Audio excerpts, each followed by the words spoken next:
When you're first starting out, email marketing is kind of a mystery. What types of emails should you absolutely know how to write as a small business owner? Do all emails follow the same format? How do you build relationships, create engagement, and get conversions with email marketing? Even if you've tried it in the past, there are lots of new strategies and tools to help you up your email game. One of the first things you should do when you start any brand or business is to start building your email lists. But once you start getting people's emails, what are you actually supposed to do with them? When should you send emails? What should the emails say? Are there any unspoken email marketing rules that everybody needs to know? And it's 2024. Isn't email marketing dead? Let me stop you right there. Despite the fact that it is getting harder and harder to land in your prospect's primary inbox these days, email marketing is still one of the most powerful ways to communicate directly with your audience. Here's why. 99% of email users check their inbox every day, with some checking email 20 times a day. 58% of consumers check their email first thing in the morning, and 46%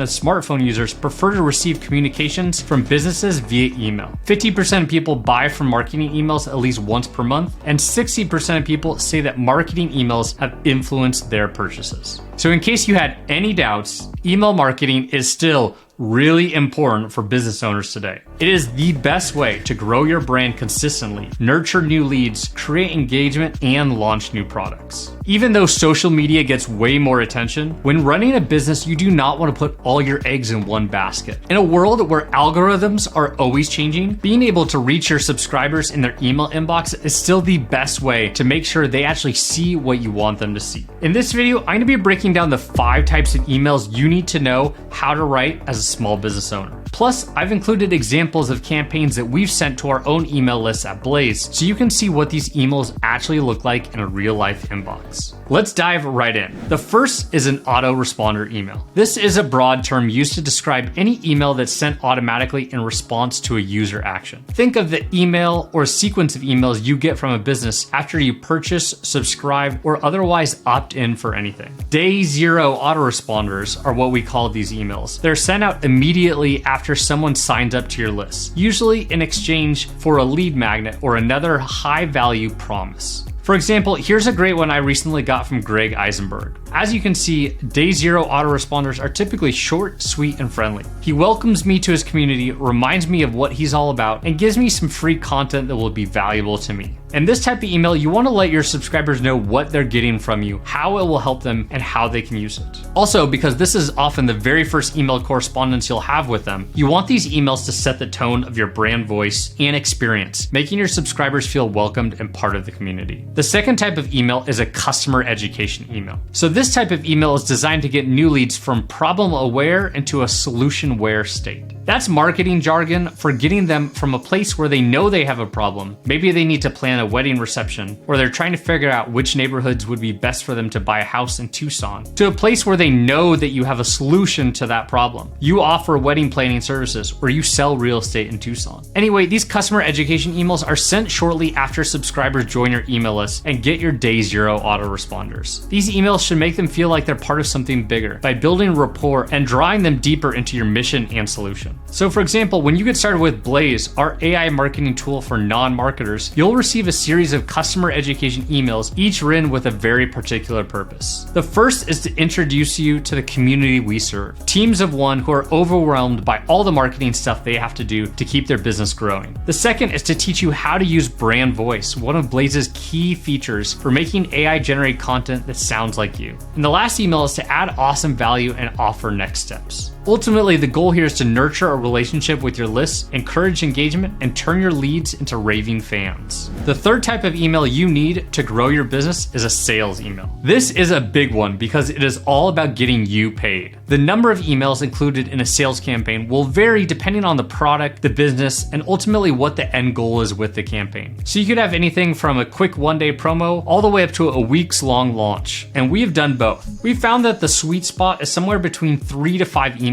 for a launch of a new product or service, varying in length and format. And at the very least, you want one to announce that the doors are open and introduce the product. You want one email to share the benefits and how the product can help you. And you want one email to convey incentive and scarcity. In other words, why they should buy now. Then of course, you can sprinkle in more content, case studies, and stories to extend the length and the life of a campaign. Number 4 on the list is the re-engagement email. This is an email or a series of emails sent to inactive subscribers. It's sometimes known as a reactivation campaign or win-back campaign. So with this type of email, you're nudging those people who expressed interest at some point in the past and seeing if you can wake them up and get them re-engaged with your product or your content. We like to do this with people who sign up for Blaze but don't actually finish their registration and go all the way to starting a trial. You can think of these as an abandoned cart type emails. The goal here is to get subscribers to re-engage with your product or content.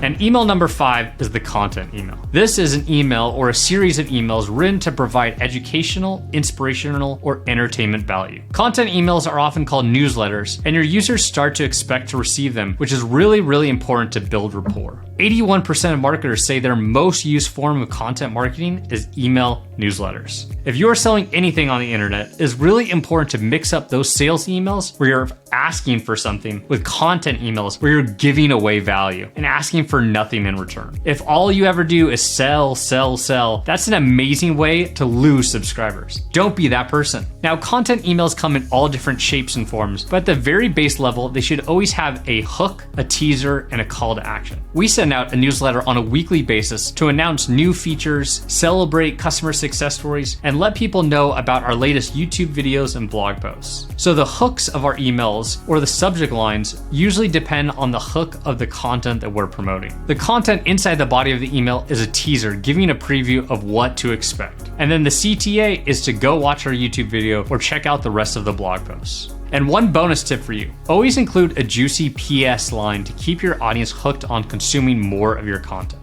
A little rule of copywriting is that people tend to read the first and the last thing that you write. So subject lines and PS lines are super important. Remember, the goal is to keep your audience engaged and build rapport by providing real value. All right, guys, I hope you found this video helpful. Drop me a comment below if you want to dive deeper into any one of these emails or email sequences. And don't forget to subscribe for more tips and tactics on growing your small business.